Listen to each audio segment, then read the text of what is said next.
Price God. இன்றைய தியானம் லூக்கா 16:9 முதல் 13 வரை. நான் உங்களுக்கு சொல்லுகிறேன், நீங்கள் மாளும்போது உங்களை நித்தியமான வீடுகளிலே ஏற்றுக்கொள்வார் உண்டாகும்படி அநீதியான உலக பொருளால் உங்களுக்கு சிநேகிதரை சம்பாதியுங்கள். கொஞ்சத்திலே உண்மை உள்ளவன் அநேகத்திலும் உண்மை உள்ளவனாய் இருக்கிறான். கொஞ்சத்திலே அநீதி உள்ளவன் அநேகத்திலும் அநீதி உள்ளவனாய் இருக்கிறான். அநீதியான உலக பொருளை பற்றி நீங்கள் உண்மையாய் இராவிட்டால் யார் உங்களை நம்பி உங்களிடத்தில் மெய்யான பொருளை ஒப்புவிப்பார்கள்?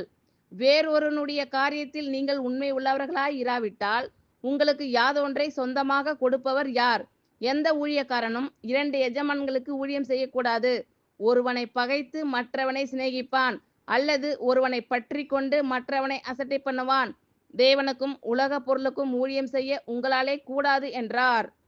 நான் உங்களுக்கு சொல்லுகிறேன், நீங்கள் மாளும்போது உங்களை நித்தியமான வீடுகளிலே ஏற்றுக்கொள்வார் உண்டாகும்படி அநீதியான உலக பொருளால் உங்களுக்கு சிநேகிதரை சம்பாதியுங்கள்.